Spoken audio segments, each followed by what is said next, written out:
अस्सलाम वालेकुम दोस्तों, उम्मीद है आप सब खैरियत से होंगे।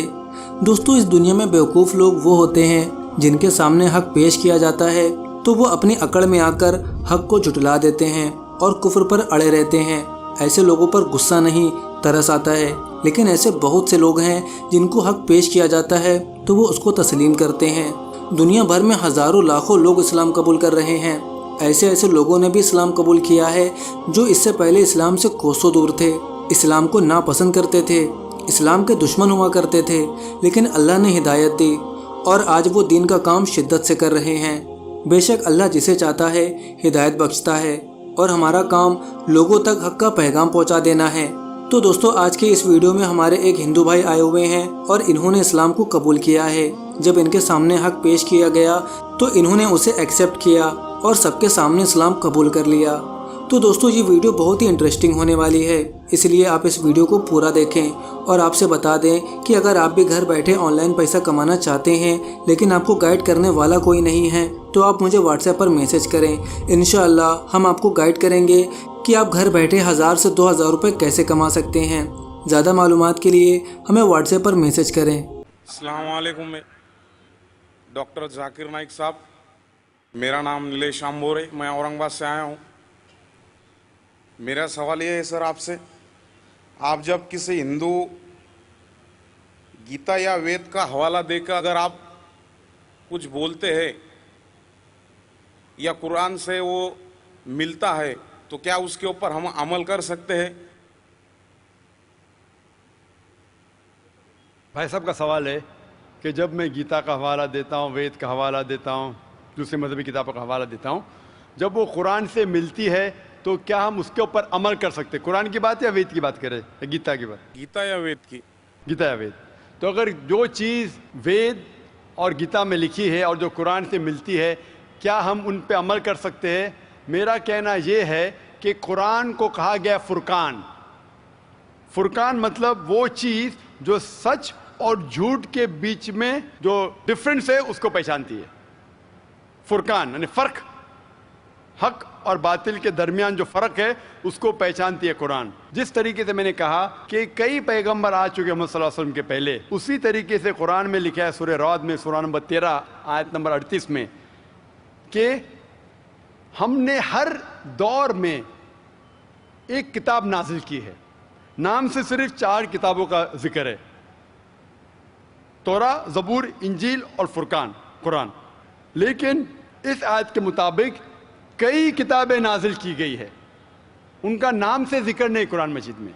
लेकिन जितनी भी किताबें कुरान मजीद के पहले आए वो सिर्फ एक उम्मत के लिए थी, एक ग्रोह के लिए थी, और वो सारा पैगाम महदूद था एक वक्त के लिए। इसीलिए अल्लाह सुब्हानहू व तआला ने, खुदा ने ये सारी किताबों को महफूज रखने के लिए सही नहीं समझा, क्योंकि ये महदूद थी उस वक्त के लिए। इसीलिए ये जितनी किताब पहले नाजिल हुई वो महफूज नहीं है, ना उसकी ज़रूरत है। लेकिन क्योंकि कुरान मजीद आखिरी कलाम है अल्लाह सुब्हानहू व तआला का, इसीलिए अल्लाह सुब्हानहू व तआला खुद कहते हैं सूरह हिजर में सूरा नंबर 15 आयत नंबर 9 में कि हमने इस कुरान मजीद को नाजिल किया है और हम इसकी हिफाजत करेंगे। तो जितने पहले किताबें आए उनके अंदर मिलावट हो चुकी है। जिस तरीके से अल्लाह ताला फरमाते कुरान मजीद ने सूरह बकरा में सूरा नंबर 2 आयत नंबर 79 में, फ़वैलुल लिल्लज़ीना यक्तुबूनल किताब बिअयदीहिम सुम्मा यक़ूलूना हाज़ा मिन इंदिल्लाह लियश्तरू बिही समनन कलीला फ़वैलुल लहुम मिम्मा कतबत अयदीहिम ववैलुल लहुम मिम्मा यक्सिबून। लानत है उन लोगों पे जो लोग किताब अपने हाथ से लिखते हैं और कहते हैं ये खुदा की तरफ से है। लानत है उन लोगों पे जो कमाते हैं, लानत है उन लोगों पे जो लिखते हैं। तो इससे ये जाहिर होता है कि जितने पहले किताबें आए उनमें मिलावट हो चुकी है। ये कुरान आखिरी कलाम है और कोई भी चाहे तो इसको तब्दील कर ही नहीं सकता। खुदा खुद, अल्लाह सुब्हानहू व तआला खुद इसकी हिफाजत करेंगे। इसीलिए आज जब मैं मुताला करता हूँ कुरान और दीगर मजहबी किताबों का, अगर ये मैच होता है, अगर यकसा है, जो चीज़ कुरान और भगवत गीता में यकसा है, मुझे कोई भी गिला शिकवा नहीं है मानने के लिए कि ये पोर्शन, ये श्लोक खुदा की तरफ से है। लेकिन अगर कुरान से नहीं मिलता है तो मैं कहूँगा کہ ہو سکتا ہے ہو سکتا نہیں، لیکن قرآن کے خلاف ہے تو میں کہہ سکتا ہوں کہ یہ خدا کا کلام ہے ہی نہیں۔ اسی لیے جو کلام قرآن سے ملتا ہے، چاہے وہ شلوک ہو یا منترا ہو، وید کا ہو، اپنشد کا ہو یا گیتا کا ہو، یا چاہے دھما پٹ کا ہو، اویستا کا ہو، دساتیر کا ہو، چاہے اولڈ ٹیسٹمنٹ کا ہو، نیو ٹیسٹمنٹ کا ہو، جو بھی چیز قرآن سے ملتی ہے، ہم مسلمانوں کو کوئی گلا شکوہ نہیں ماننے کے لیے کہ یہ بھاگ خدا کی طرف سے ہے۔ اسی لیے میں یکسانیت کے بارے میں ذکر کرتا ہوں۔ تو آپ کے لیے بھی میں کہتا ہوں کہ جو اختلاف کی باتیں اسے چھوڑ دو، جو یکسانیت کی باتیں ہیں، جو آپ کے کتاب میں لکھا ہے، ویدا میں لکھا ہے، پرانا میں لکھا ہے کہ آخری پیغمبر محمد صلی اللہ علیہ وسلم میں، تو آپ کے لیے فرض ہے کہ آپ بھی اس آخری پیغمبر میں مانیں۔ تو آپ آخری پیغمبر میں مانتے؟ ہاں آپ کی وید میں مانتے؟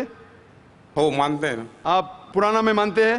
ہو مانتے۔ تو میرے تقریر میں میں نے اتنے بار کہا اور اتنے حوالے دیا کہ آپ کی مذہبی کتابوں میں لکھا ہے کہ محمد صلی اللہ علیہ وسلم انتم رشی ہے۔ آپ کل کی پرانا پڑھیں گے تو ان کے والد کا نام لکھا ہے وشنو یاس عبداللہ، ان کے والدہ کا نام لکھا ہے سمتی آمنہ۔ وہ کہاں پیدا ہوئیں گے؟ سنبالا میں، مکہ میں، وہ چیف آف سنبالا میں، قریش کے خاندان میں۔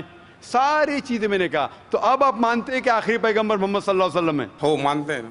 ماشاء اللہ۔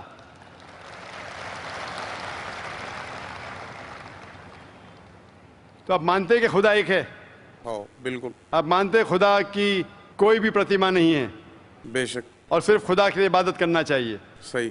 تو آپ یہ مانتے ہیں کہ خدا ایک ہے اور محمد صلی اللہ علیہ وسلم آخری پیغمبر ہے؟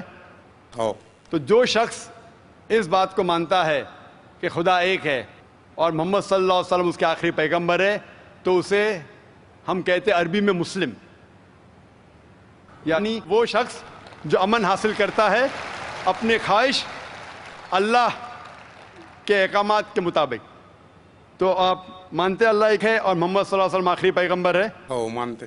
تو آپ چاہتے کہ اسلام قبول کرے؟ لا الہ الا اللہ محمد رسول اللہ۔ ماشاء اللہ، ماشاء اللہ، ماشاء اللہ، سبحان اللہ۔ آپ سے زبان سے کہہ دیے کہ اللہ ایک ہے، اس کے علاوہ کوئی معبود نہیں عبادت کے لائق، اور محمد صلی اللہ علیہ وسلم آخری پیغمبر، آپ مسلمان ہیں۔ جس طریقے سے آپ نے سوال کیا مجھے شک ہو رہا تھا کہ ماشاء اللہ آپ مومن ہیں، اور میں دعا کرتا ہوں اللہ سبحانہ تعالیٰ سے کہ آپ کو انشاءاللہ اس دنیا اور آخرت میں سفلتا دے۔